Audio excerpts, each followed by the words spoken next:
Shinji and Warhammer40k. Chapter 7. The Work of Humanity. If the press had been in a frenzy before, they went completely guano-eating insane the day after.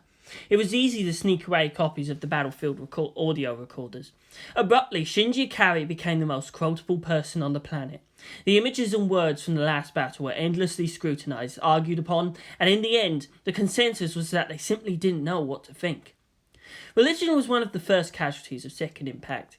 Gods had turned their gaze away from man and the world. The years immediately following Second was a time of fear, hatred and savagery. All manners of sin were committed, all manner of brutality and disregard for life. It was as if the human race left behind had been abruptly freed from the chains of morality and civilization. With nothing to look forward to, and only wet doom behind, they sought in death or temporary relief what had passed from them. Those who survived this were bitter, hardened, clinging to life. Those who grew in the aftermath knew only this, that life was hard and there was no help to be had. There were still those who kept to their respective faiths, of course, and many were instrumental in bringing order back to the world.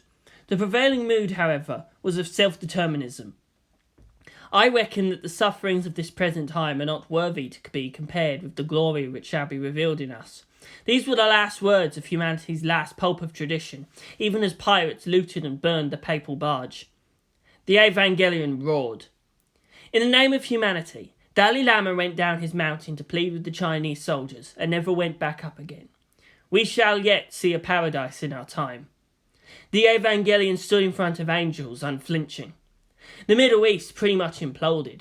Those that remained touched sands made as unto brick with dried blood and said, "In the end, we are all just human beings." The Evangelion tore into its enemies. In the name of humanity, this expressed the belief of many. By their own hands they had saved themselves from the brink. The future was bleak, but still a future. It was one they could live in. Perhaps, so they could live with what they had done. Not many had a problem with Shinji Ikari's ravings. The Evangelion roared again, the eternal principle. Mankind struggles on no matter what. Mankind will yet triumph. Those at Berkeley too accepted the machine spirit very easily. After all, ever since one knew zero and begat the computer, have we knelt to it and wept, screamed at it and prayed, keep working, don't hang, protect our precious data. People all over the international network quoted for truth. Several bored Special Forces teams introduced the Ikari, which leads off with a headbutt and ends with the enemy on the ground begging for mercy. Nerve's obvious symbolism just for the heck of it didn't please everyone. In the Americas, the angels were referred to as the Xenothreats. In Russia, they were simply the enemy. All they agreed, though, whatever the enemy was, it was good they were attacking only Japan and Tokyo free. Shinji Ikari was doing a good job at defeating them. A few quirks were nothing compared to that. As long as he stayed over there and away from their own cities. It really was just like Godzilla all over again. They could live with that. Needless to say, Gendo was annoyed. Shinji was amassing so much support so quickly, it was obvious someone else was pulling strings abroad. He knew of only one group powerful enough. Those old farts. So they have some tricks left to pull.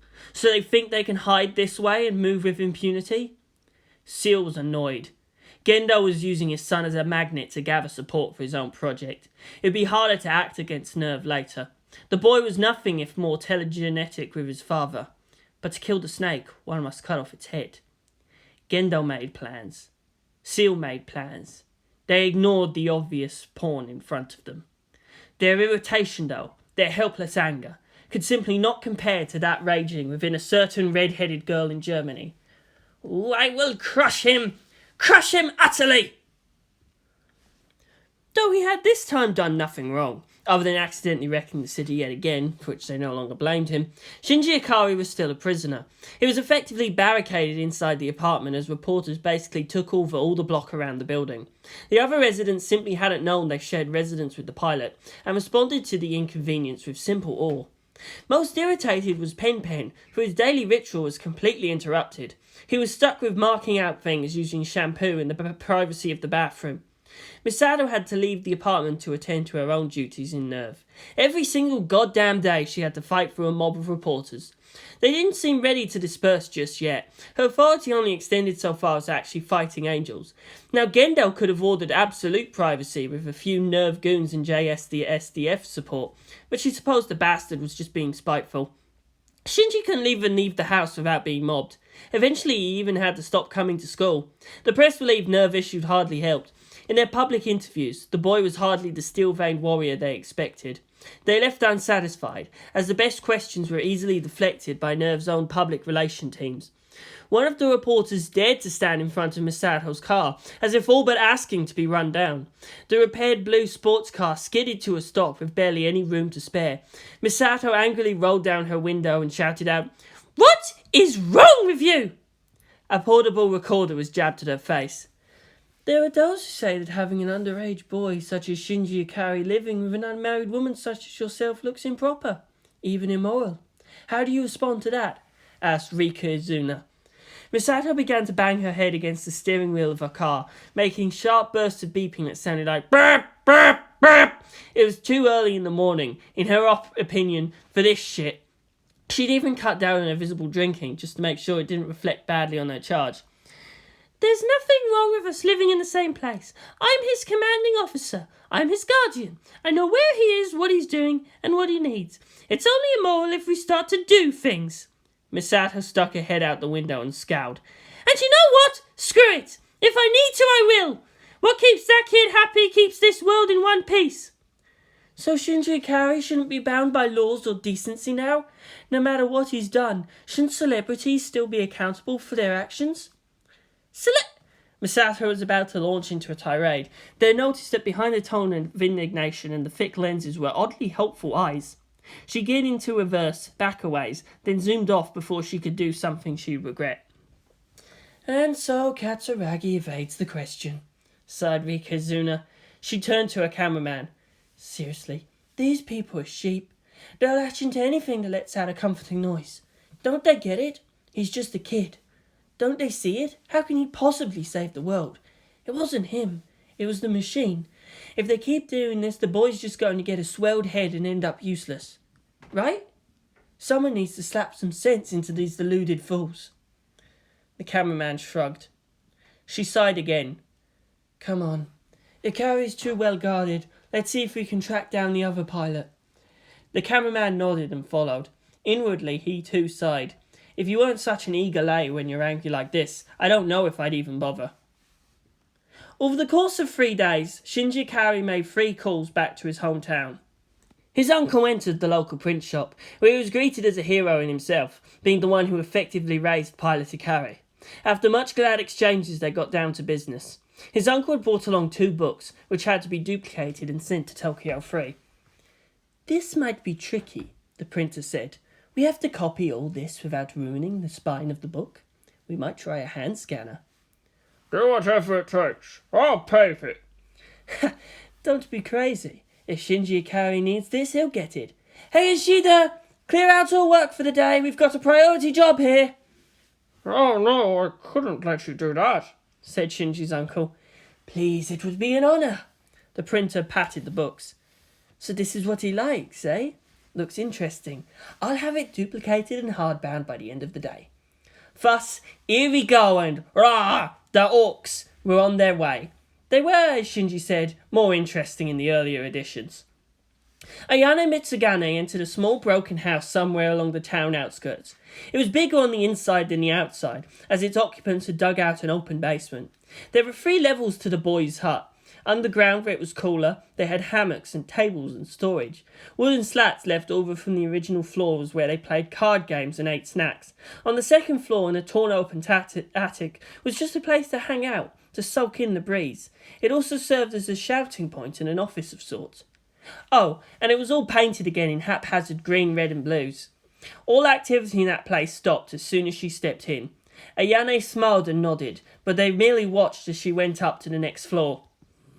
"Hello, boys," she said cheerily. "Ayane-san!" boomed Kobayakara from behind a desk he'd looted from somewhere. It was a good, sturdy old wooden desk. and she had no idea how they managed to get it upstairs, but it could actually support his weight. He took his feet off it and tried to get up. "What brings you? Anything the boys can do?"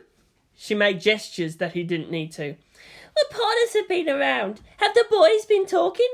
"No way! The boss is the boys!" Those around him nodded and made noises of truth. "We don't owe any respect to those grots that come into town and try to make it look like they knows the boss." Ayanes bowed slightly. Thank you. She closed her eyes and smiled. Boys, I got word for yous. Everyone dropped whatever they were doing and rushed to line up under the view of the second floor's raised platform. She opened her eyes and let that smile widen. Look at that respect. Look at that obedience. Yes, it felt good. For Shinji-san. The boss thanks you for keeping it shut. He now wants to know if you know any boys or grets that moved to Tokyo free. I need the list of who they are and where they live.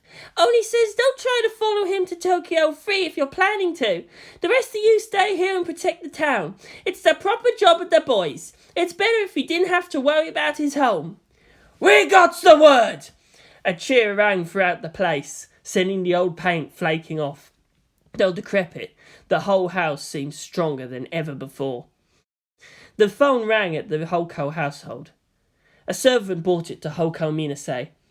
"Oh, Ikari-san," she said happily. She motioned the help away. They talked for a while, and when it was done, she was in tears. These were happy tears. She rushed to the living room. "Oh, father, mother, Shinji Ikari-san just called."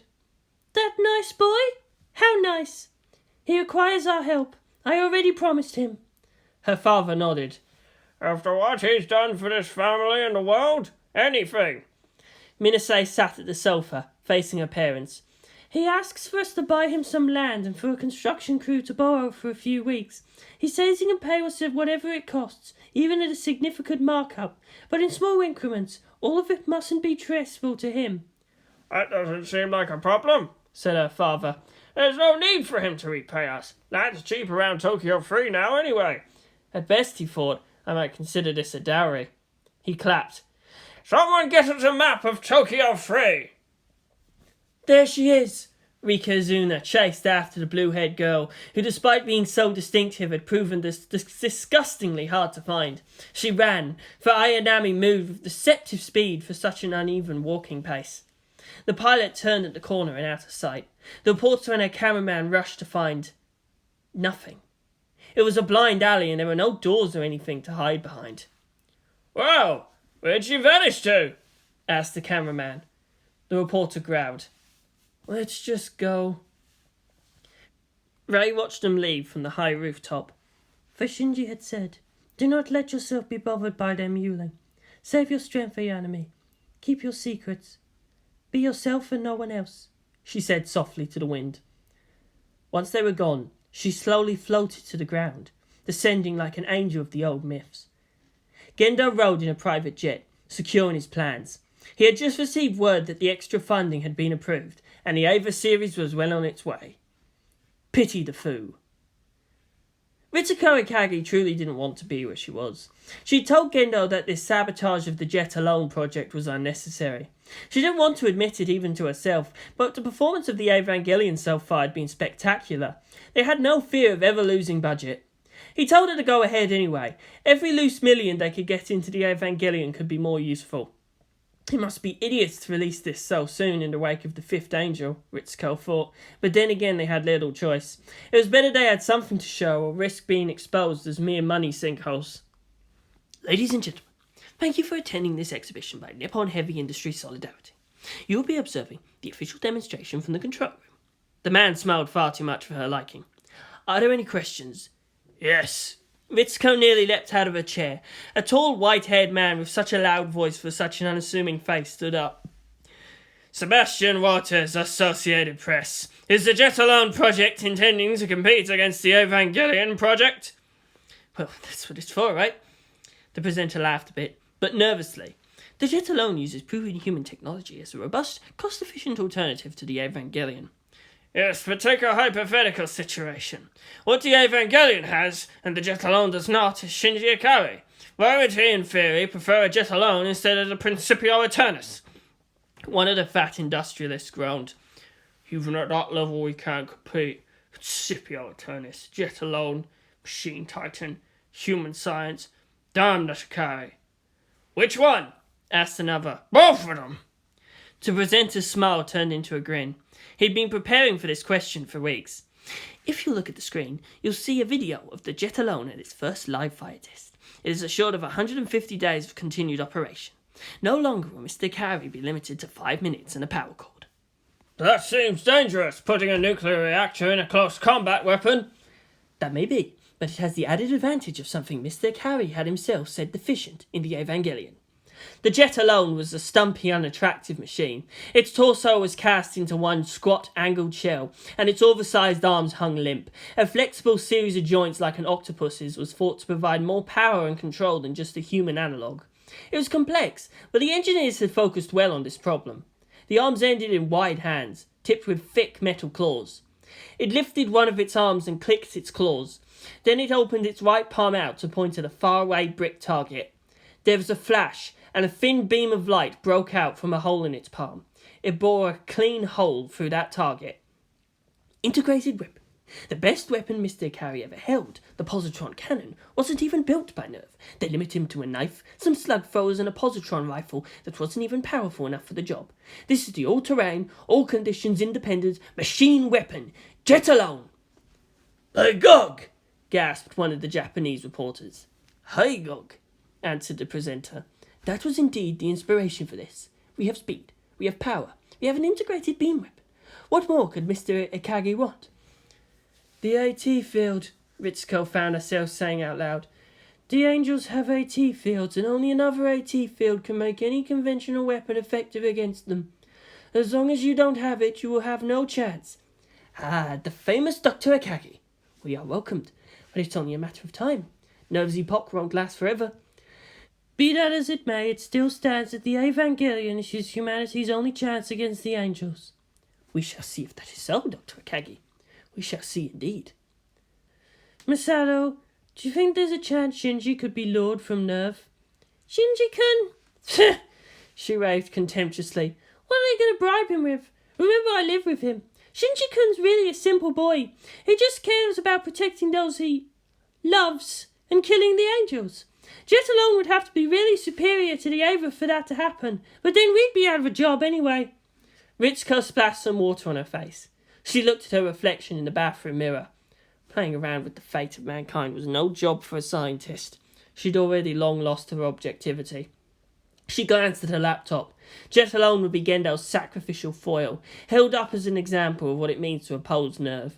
As a scientist, she recognised all the careful toil its makers had spent on it. All to be wiped out with a few keystrokes. All those years, all those hopes. Doubtless there would be more than a few suicides. She was no longer any better than a bastard. Ritsuko splashed some more water on her face, to hide the signs of her self-loathing. We're about to start the demonstration of the JA. There's nothing to worry about, no danger at all. The chairperson assured the gathering. Please watch from that window there. The Jet Alone lifted one foot, then another. Soon it was at a steady, shambling walk. There were cheers. Walking normally. Now there's something to be proud of. She remembered well the first moments of Shinji in the Ava. Of course, he did adapt to it ridiculously quickly. That, he, was what she was proud of. Something strange, one of the JA monitor's techs said. Reactor pressure's increasing. The temperature of the first level cooling liquid is also rising, said another. What? The JA spokesman rushed to the bank of monitors. Open the release valve. Pump in the neutron deceleration liquid. No good. The pumps aren't responding. The man began to wipe his suddenly sweaty, balding forehead. Oh no. Oh no. Stop power. Emergency halt. Signal sent. It's not being accepted. It's out of control. Wow, said Misato. I'm impressed. I feel like back home already. They might have a chance of replacing us after all. The Jet Alone spasmed and walked faster. People began to scream and flee. It broke right through the observation building and continued on. Dust and plaster went everywhere. Misato coughed. That's just rude. Ritsuko! Ritsuko, where are you? Over here. The blonde stepped out from under the shadow of a corner wall. We need to do something, Misato. Why? Things like this have a way of working themselves out. The jet alone isn't like the Evangelion. We can't just expect it to run out of power. There is indeed the threat of meltdown. She turned to the JA representatives still huddled on stage. Isn't that correct? Yes, but one of the JA designers stepped up. It's unbelievable. JA has a fault tolerance system programmed for all possible emergencies. This can't happen. Ritsuko rubbed her forehead. Do you not know, Murphy? The benefit of nerve is not just in experience fighting angels, but in dealing with this sort of thing. Yeah, this happens a lot. Misato nodded. You'll get used to it after a while. The JA crew groaned. We've tried all possible ways to hold it. Under this condition, the only thing we can do is wait for programming to reassert itself and bring it to halt on its own. How likely is that? Misato asked. 0.00004%. It would be a miracle. There's another way, isn't there? The nerve operations director was in her game. There must be a way to reset everything. The ultimate method of stopping it. Give me the password to do that. The JA project chief stepped back. No way! I can't be responsible for... I don't even have clearance to give you that. Then get that clearance immediately. One of the monitor techs put in. It's not stopping! Interior levels are rising to critical levels, and it's heading for Atsugi! My God, my family's there! All our families are there! All right, it conferred, and the JA project chief turned away. Could we be the Minister of the Interior? Misato tapped her feet, waiting for the bureaucracy to get its head out of its own posterior. Finally, the JA representative broke away from the huddled group and walked back to her. We'll have the authorization soon, but it can't be sent off the microwave control. It has to be inside to protect from sabotage. You intended this as a military weapon after the angels were all defeated, didn't you? He laughed. What did Nerve expect to do with the Evangelion? Let's not joke with ourselves. Fine. Misato took out her phone. Hey, Hyuga-kun, I'm in Atsugi. Can you see me on TV? Yeah. Hi! She waved at the token resident moron / dude in danger with camera. Send Shinji-kun Unit 1 with F equipment here. She nodded. Yes, it's an emergency. Impossible! The JA crew couldn't believe her effrontery. What are you intending, Captain Katsuragi? How are you going to stop that? You might cause a premature meltdown, one of the techs shouted. Don't worry, I'm not going to destroy it. I'm going to stop it with the human hand. The presenter boggled. Are you serious? You? Sure. Why not? No way. The inside would be radioactive. It's too dangerous. She nodded, but looked unshaken. It's the only chance to save everyone. One of the JA designers went over and pressed a piece of paper to her hand. When this control signal cuts off, you may open the hatch with this code. His expression was begging. Please keep Shinji Ikari-san out of our city. Misato looked embarrassed. Ritsuko just palmed her face. This is not going to end well, I just know it, she thought. Damn you, Gendo. I wasn't prepared to risk my best friend's life in this. But you knew that, didn't you? The Evangelion transport flew overhead. To carry the gargantuan weight of the Eva, it too must be powerful indeed. The flight between Tokyo 3 and Atsugi took mere minutes. Misato was already in a radiation suit. Indeed, so powerful was its thrusters that it could land, pick her up, and get back to air again nearly vertically, all while loaded with the full burden of Principio Eternus. Shinji had the strangest urge to name it a Hataru carrier. In the end, he decided he wouldn't bless its machine spirit with Grand Serena until it gets itself equipped with a few Bringer of Battlefield Serenity heavy autocannons or N2 mines. The target is the jet alone. There's a danger of meltdown in 5 minutes. We cannot allow that in a populated area. She turned aside to the cockpit. Hyuga-kun. Yes? After launching Eva, escape quickly. Ascend to a safe level. We need to make sure no one dies needlessly here. Roger, Katsuragi-san. Shinji-kun, run with the target and put me on its back. After that, try to hold it motionless so I can work. Yes, Misato-san, but... These are my orders, Shinji. It's too dangerous to ride that thing, Misato-san. Why can't we just destroy it? She shook her head. Even if they are our competitors, we need to respect their property. Besides, destroying would be too simple. This way, no one can accuse Nerve of intentionally cutting the competition. But why you, Misato-san? Can anyone else do it? When I have to do what I can. Otherwise, I'll regret it forever. She smiled. We adults have to take charge of our own problems. Misato-san. Don't worry, Shinji. I'm sure the Ava can survive a direct explosion. The third child looked up and frowned slightly. Misato-san, you know if you get hurt trying to solve their problems, there will be hell to pay, right? I'll make sure of it. She laughed and mussed up his hair. You're so cute when you're trying to be so protective like this. Misato-san. Target in sight, said Makoto Hyuga. Here we go, said Misato, already in the Evangelion's hand. Even through her tough plastic helmet, she could feel the buffeting winds as the cargo hatch opened up. Ava docking position. Katsuragi-san, we're ready. Release! The Evangelion roared as it dropped off the cross-shaped docking rig. It plummeted to the ground and struck with earth-shattering force. Misato clung to its fingers as it ripped its feet free of the bedrock. Then it began to run, jaw first, legs driving powerfully up and down, nothing but pure, untiring speed. I've caught up, said Shinji. Good! Put me on its back. Slowly. She looked at her shielded watch. Less than 4 minutes left! The Evangelion had barely more than that in power. From its hand she leapt to the Jetalone's backpack. She nearly fell off as the JA's pace bumped. Only barely did Misato manage to grab a hold of her own. Misato-san! Don't care about me right now, Shinji! Go! Go! Stop this thing! Shinji looked up and saw the city well within sight.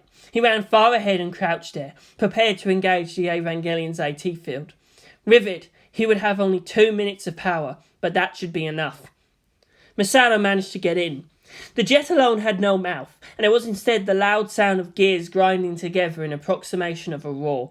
It lifted its left arm and shot a beam at the Ava. It deflected harmlessly off the AT field, but it caught everyone by surprise. No way, said one of the JA monitors. Its rudimentary battle program just went online. It's attacking the Ava.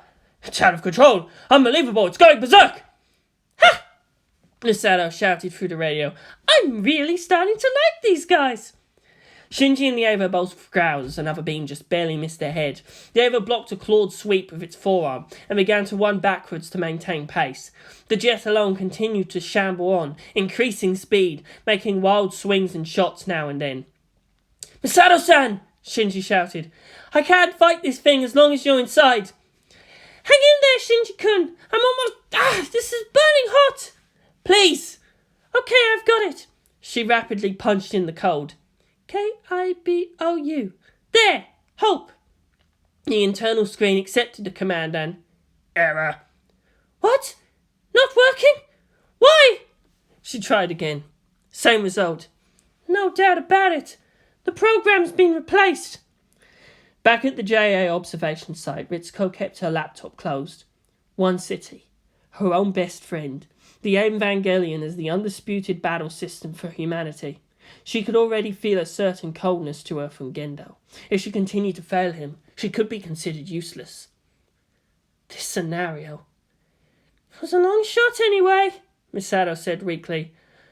Oh well. The woman got up and began to push at one of the control rods. Misato-san! Shinji shouted. Please, escape! Move! Move! She screamed as the heat began to seep through her radiation suit. That was more than enough for Shinji. This machine has had it. He pulled the Ava back to a greater distance ahead of the jet alone. He had it lift an open right hand to the heavens. Hyuga-san! He shouted. Misato-san's in danger! Release it! Roger! The lieutenant had the transport going to a deep dive. Its engine's roar filled the sky. It flew down and buzzed just right above the jet alone. It passed the malfunctioning machine quickly and headed for the Evangelion. As it neared that, its cargo hatch opened. As it passed, something was shoved out. It landed precisely in the Evangelion's hand. What's he doing? Asked the JA team. Ritsuko looked up from her laptop, just as she was about to send a mass override. Misato-san! Shouted the Ava pilot. Find cover! Get as far back into this thing as you can! Shinji-kun! What's going on? This thing. I won't let it harm you. Not you! I won't let a city burn just because of man's greed! The Evangelion stopped. It roared at the approaching jet alone. The machine shot at it again with arm-mounted beam cannons. Once more, the shots just barely missed as the Ava adjusted its stance slightly.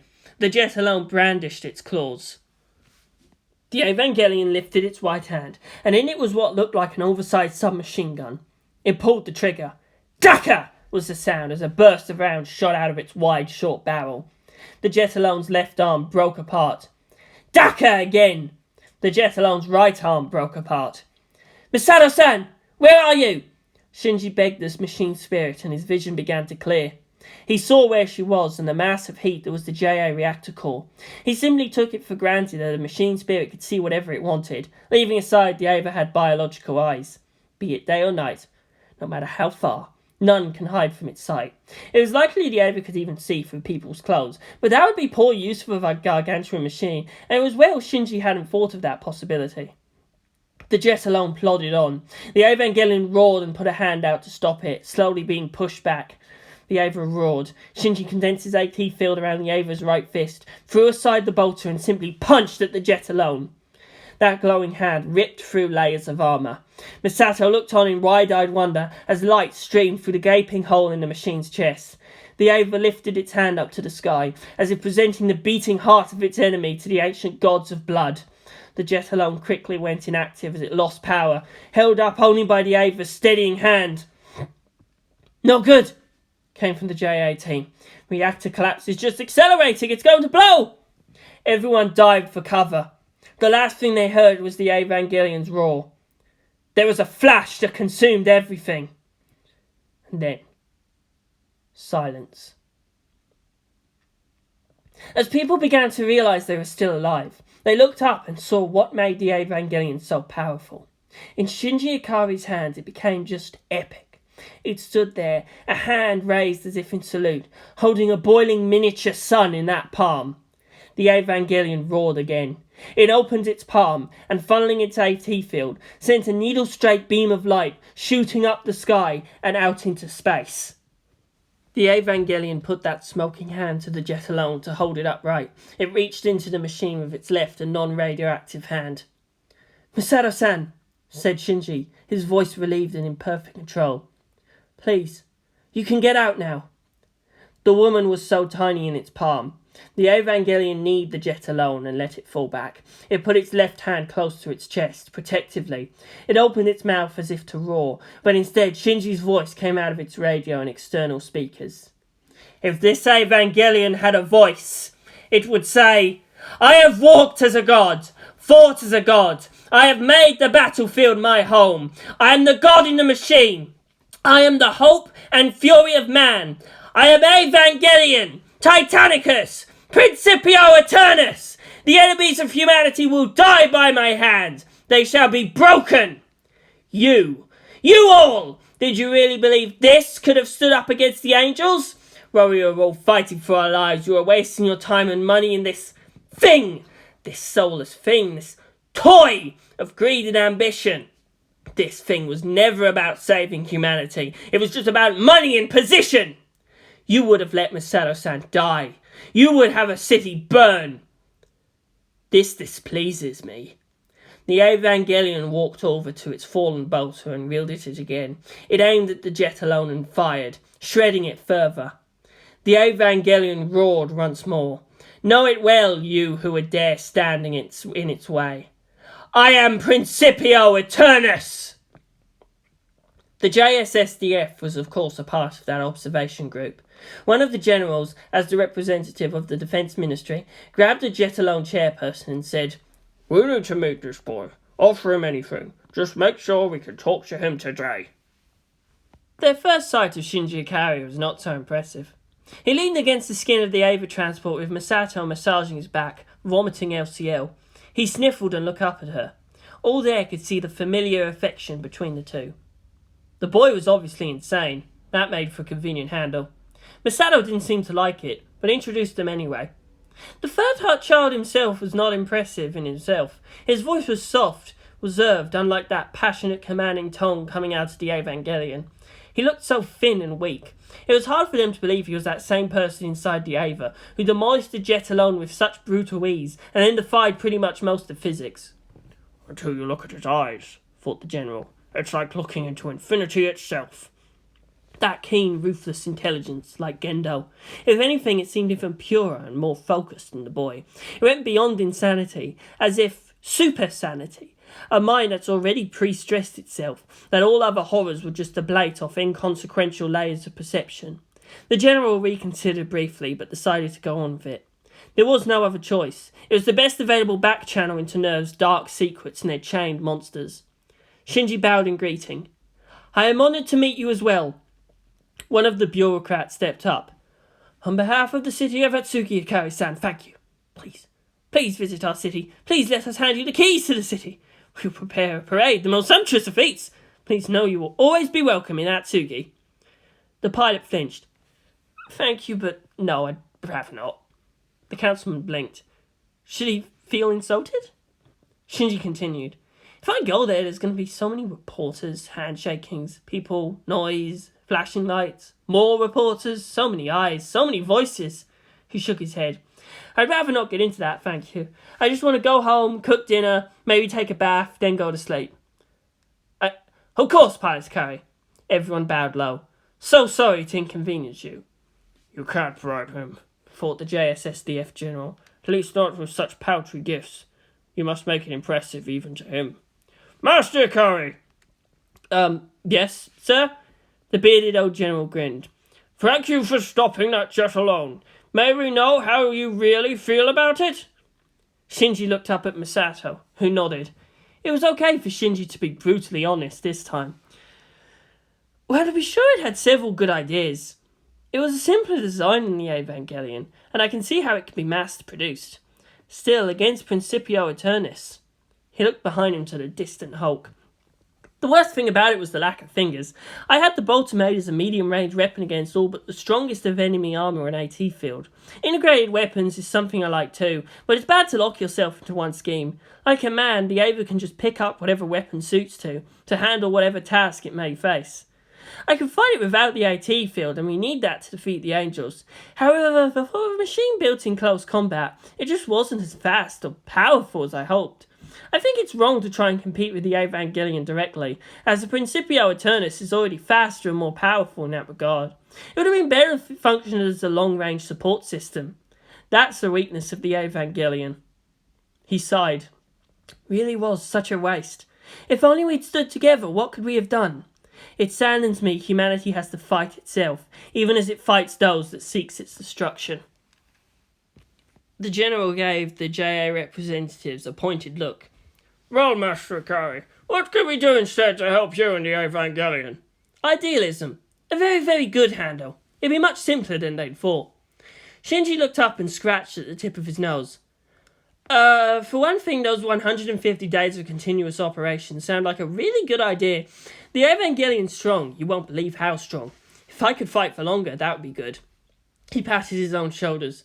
I don't need a nuclear reactor, but better batteries here and here could really help me. Integrated weapons would also be good. Even more armour, since you know I feel whatever pain the machine spirit feels. The general's look didn't waver. The JA representatives bowed. Then, consider the resources of the Jet Alone project at your disposal, Mr. Akari. What? We will petition the UN for an open subcontract to produce various supporting equipment for the Evangelion, the general added. You are correct. Humanity must stand together. You can't do that, shouted the JA representative. There is a no interference clause in the Jet Alone contract. You can't just sell us out to Nerve like that. Shut up! The general bumped noses with the reedy, balding JA rep. The Evangelion is a fully functional weapon system, and the Jet Alone is an incomplete pretender to the name. His eyes bulged with emotion. Even if you can figure out the AT field and get it working in time, do you really believe you have a chance? It doesn't matter what you have. As long as Shinji Akari is at the other machine, you will lose. I haven't seen anyone with that killer instinct since the pacification war that brought the SSDF into being in the first place. He stepped back and adjusted his military coat. That boy is our best weapon against the Angels. Anything that prevents him from doing his duty, anything that threatens Shinji Akari, will be treated as treason against humanity. He turned aside and beckoned for an aide. See about handling those reporters. If we have any people watching him, have them pulled back now. Sir, the JA rep had to try one more time. All that time. All our people. You will find a way to help Shinji Akari, or I will have you shot. The JA rep turned and looked back at the industrial magnates. They nodded. Jet alone was all but dead. At least this way they were assured of SSDF/international funding and could recoup their losses. It'd be better if they could somehow word the agreement to read not as NERV as the NHIS, but as directly to Evangelion/Shinji Ikari and supplier. The other Ikari had to be kept away from their slice of the pie. NERV was pretty pathetic in their weapon making anyway. Most of the time. Maybe they could get at that boulder thing. Shinji just went home and went to sleep, happy that Misato-san was safe. He put the whole Jet Alone fiasco out of his mind. Ray waited patiently. There was a knocking. She unlatched the door and there stood Pilot Ikari. "Shinji," she greeted him. "Hello, Ray." She smiled and entered as she bade him to. "Wow, this place is so much cleaner and brighter now." "As you have said, an orderly mind thrives in orderly surroundings." Shinji grinned. "How are you feeling, Ray?" "I'm well." "Look, I bought some of that ratatouille you like." He hefted up one of the 2 white plastic bags he carried. The other looked heavier and box-like. "Thank you, Pilot Ikari."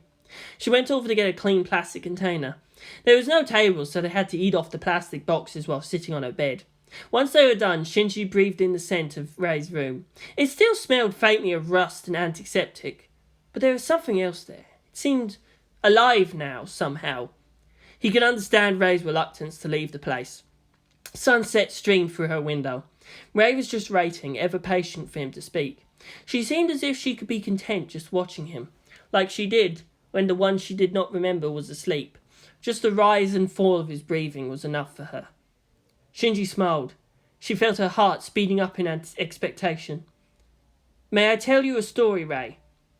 "You may." Shinji brought out 4 plastic figures from his pocket, disproportioned but intricately painted. He put them on the bed facing her. As a cloud briefly passed under the sun, they seemed to bow in greeting. He began his story. In the dark future of the 41st millennium, there is only war. And thus he wove for her a story of suffering, of pain, of fear, of anguish, of loss, of being alone, and of triumph, of duty, of courage, of righteous anger, of victory, and of never ever being alone, even in death. He introduced her to each: the Space Marine, chosen of the God Emperor; the Orc War Boss, primal force of the Ra; the Eldar Farseer, ancient and ever turned towards the future; the Chaos Marine, changed by chaos and wrestling its power to his will. "You make them talk," said Ray softly. "It's as if your voice changes. Sometimes I don't even need to see your lips move to hear them speak." Shinji laughed, delighted. "That's because your imagination's taking over, Ray. This is called playing." "Play?" She tilted her head. "I was led to believe that was unproductive activity." "Playing, imagining, seeing the world the way you want to see it. It's what makes humanity what it is. It's by this fantasy we end up creating our greatest work. From art to marvels of technology, they all began as a dream, a random thought, a sliver of imagination." He put his hand over hers. "With imagination there is no prison. With imagination you'll never be alone. With imagination, you're always free." "But Ikari. Shinji." He took his hand away and reached into the other bag. He brought out thick books in water-resistant leather covers. "Read, Ray, and know worlds beyond this. Read and find new comforts. Read and know other lives than yours. Read and make them live in yours." "Pilot Ikari, thank you." This was a gift. No one had ever given her a gift before. Shinji put the Raw Boss on top of the 2 sourcebooks. His simple mind would be the easiest to imagine. "You all right with this? Please help Ray. Show her how to smile. Show her how to live." "No worries. I'll have the girl all proper and orky in no time." Shinji chuckled. Couldn't see much chance of that. Still, good luck with that. Elsewhere, Gendo was dining. He was about to drink from a cup of black tea when the vessel abruptly cracked in his hand, sending scalding hot liquid dripping down into his lap. He was not superstitious. This meant nothing. He called for a waiter and asked for another cup, along with a word about their use of inferior ceramics. "What a bastard," the waiter thought as he left. "I hope someone stomps his ass."